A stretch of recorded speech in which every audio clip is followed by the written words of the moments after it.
তৃণমূলের মহিলা বাহুবলী ইডির ওপর হামলা, ভোট সন্ত্রাসের সন্দেহভাজন সন্দেশখালী দুই পঞ্চায়েত সমিতির সভানেত্রী রওফান ইয়াসমিন। গতকাল তার বাড়িতে হানা এসটিএফ এর। বিস্তারিত শুনুন টিভি9 বাংলার ম্যানেজিং এডিটর অমৃতাংশু ভট্টাচার্যের কাছ থেকে। যদি আবার এলআইসির কর্তারা একটু সংশয় ভুগতে শুরু করেন যে পাবো তো, ফেরত দেবে তো, তাহলে তাদের বলবো একটু সোশ্যাল মিডিয়া হ্যান্ডেলটা ফলো করুন। পশ্চিমবঙ্গ পুলিশের তরফে আজ ওই শুভেন্দু অধিকারীর একটা পোস্ট শেয়ার করা হয়েছে। সন্দেশখালীতে পুকুর ছেঁচে বেআইনি অস্ত্র উদ্ধার করেছে পশ্চিমবঙ্গ পুলিশের এসটিএফ, আর তাতে পুলিশকে বাহবা দিয়েছেন মুখ্যমন্ত্রী।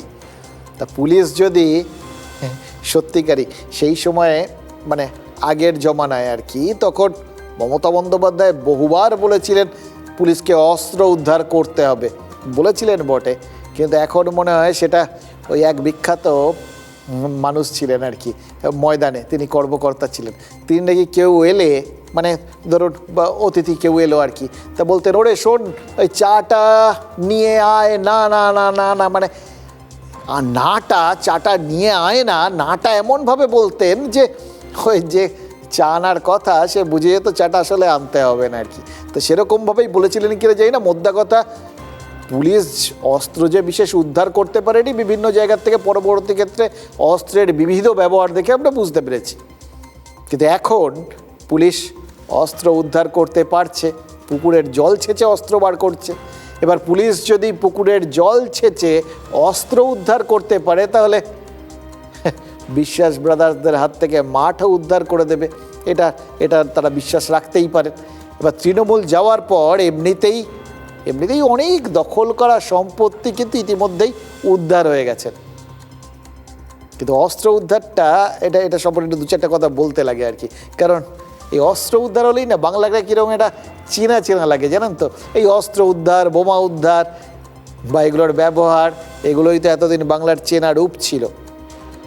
আর তাছাড়া এই যখন পুলিশ সদ্য নামলো, মানে নতুন জমানায়, নতুন কলেবরে, নতুন উদ্যমে, ঘাড়ের ওপর মাথা নিয়ে, তখন কি উদ্ধার হতে দেখছিলাম আমরা?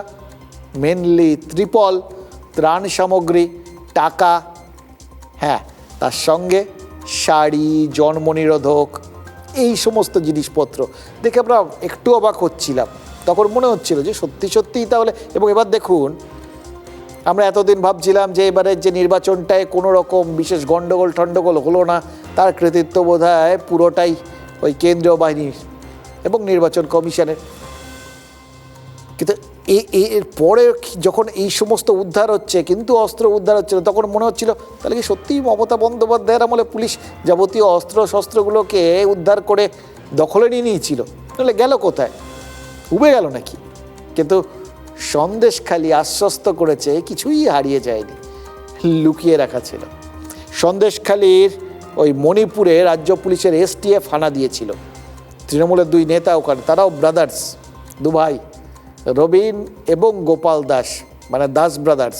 তাদের বাড়ির পুকুর ছাঁচা হয়েছে, আর পুকুর থেকে গাদা অস্ত্র উদ্ধার হয়েছে, আর এত কার্তুজ উদ্ধার হয়েছে। দেখছিলাম পুলিশ নিয়ে যাচ্ছে, এবং যে পরিমাণ বাঁট বন্দুকের ওখানে বেরিয়ে আছে, মানে কত বাঁট ওলা বন্দুক ওখানে যে ছিল লোকানো, এবং কত কিলো যেরকম কার্তুজ ছিল, মানে এত কার্তুজ আছে সেগুলোকে আপনারা সংখ্যায় গুনতে পারবেন না, ওই কিলো দরে ওজন করে হিসেব করতে হবে। এগুলো সব উদ্ধার হয়েছে। মণিপুর গ্রাম পঞ্চায়েতের প্রধান প্রসেনজিৎ গঙ্গোপাধ্যায়ের বাড়িতেও তল্লাশি চালিয়েছে এসটিএফ। এবার এরা সকলেই কিন্তু শেখ শাহজাহানের ঘনিষ্ঠ। তবে অস্ত্রের থেকেও আরেকটা চাঞ্চল্যকর আবিষ্কার হয়েছে, জানেন তো কি জানেন? অস্ত্র নয়, মানে কোনো বিষয় বা জিনিস নয়, একটা কনসেপ্ট। রওফান ইয়াসমিন, শাহজাহান ঘনিষ্ঠ তৃণমূল নেত্রী, সন্দেশখালী দুই পঞ্চায়েত সমিতির সভানেত্রী, তার বাড়িতে আজ পশ্চিমবঙ্গ পুলিশের এসটিএফ হানা দিয়েছিল এবং যথারীতি তাকে বাড়িতে পায়নি। মানে এখন সমস্ত তৃণমূল নেতারাই, যাদেরই নাম শোনা যাচ্ছে এবং খোঁজ হচ্ছে, তারা পালাচ্ছেন, এটা আমরা দেখেছি। বললাম না কালকে সুশান্ত ঘোষের কথা, কাউন্সিলর, তিনি ওড়িশা সীমান্তে গাড়ি রেখে সপরিবারে কোথায় চলে গেছেন কেউ খুঁজে পাচ্ছে না। কিন্তু সেটা তো অন্য কথা। এনাকে আমরা কনসেপ্ট বললাম কেন? বলতে পারতাম এই পরিচয়গুলো তৃণমূল নেত্রী এ সমস্ত বলতে পারতাম। বললাম তার কারণ তদন্তের সূত্রে আমরা যে কথা জানতে পেরেছি তাতে চোখ কপালে উঠে গেছে। রেশন দুর্নীতির তদন্তে ইডি শেখ শাহজাহানের বাড়িতে গিয়ে যে আক্রান্ত হয়েছিল, যার পরে ওই শেখ শাহজাহান শেষ পর্যন্ত পালিয়ে বেরিয়ে ঠেরিয়ে শেষ পর্যন্ত গ্রেফতার হয়েছিলেন, সেই ঘটনাটা, সেই হামলাটা কে নেতৃত্ব দিয়েছিলেন, কে পরিচালনা করেছিলেন জানেন?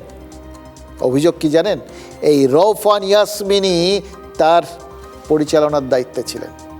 জমি দখল, ভেড়ি দখলের মতো দাদাগিরিতে এর সঙ্গে রয়েছে। মানে ইডির ওপর যারা হামলা করতে পারেন সাধারণ গ্রামবাসীর আর কে কি? 2024 লোকসভা নির্বাচনের পর বিরোধীদের ওপর যে ওখানে নির্মম অত্যাচার হয়েছিল, তাতেও নাকি এই রওফান ইয়াসমিনের হাত যশ রয়েছে। এটা শুনে ভাবছেন তো, তাহলে উনি কে?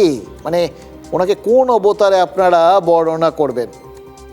দেখুন, উনি অবশ্যই অনন্যা, সম্ভবত বাংলার রাজনীতিতে সাম্প্রতিককালের প্রথম মহিলা বাহুবলী, যেটাকে খুব সহজ ভাষায় ডন বলা হয়।